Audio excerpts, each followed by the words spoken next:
Finally, my brethren, rejoice in the Lord. For me to write the same things to you is not tedious, but for you it is safe. Beware of dogs, beware of evil workers, beware of the mutilation. For we are the circumcision who worship God in the Spirit, rejoice in Christ Jesus, and have no confidence in the flesh. Though I also might have confidence in the flesh, if anyone else thinks he may have confidence in the flesh, I more so.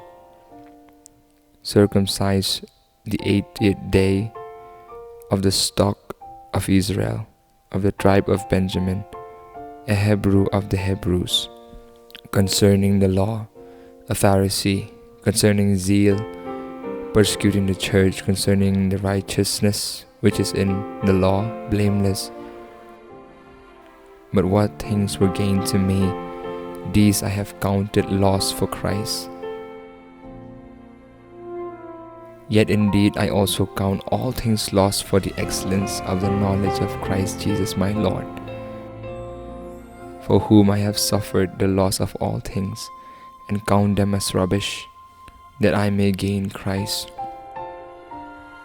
and be found in him, not having my own righteousness which is from the law, but that which is through faith in Christ, the righteousness which is from God by faith, that I may know him and the power of his resurrection, and the fellowship of his suffering, being confirmed to his death, if by any means I may attain to the resurrection from the dead. Not that I have already attained or am already perfected, but I press on that I may lay hold of that for which Christ Jesus has also laid hold of me.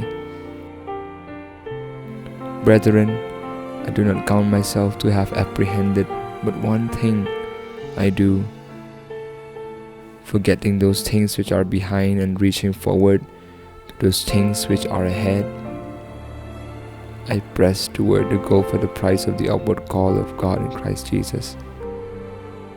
Therefore, let us, as many as are mature, have this mind, and if in anything you think otherwise, God will reveal even this to you. Nevertheless, to the degree that we have already attained, let us walk by the same rule, let us be of the same mind. Brethren, join in following my example, and note those who so walk as you have us for a pattern. For many walk, of whom I have told you often, and now tell you even weeping, that they are the enemies of the cross of Christ, whose end is destruction, whose God is their belly, and whose glory is in their shame, who set their mind on earthly things.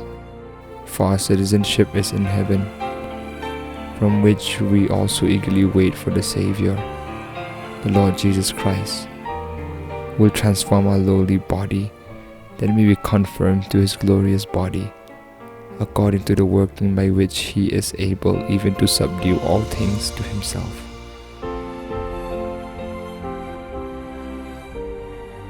Philippians chapter 3.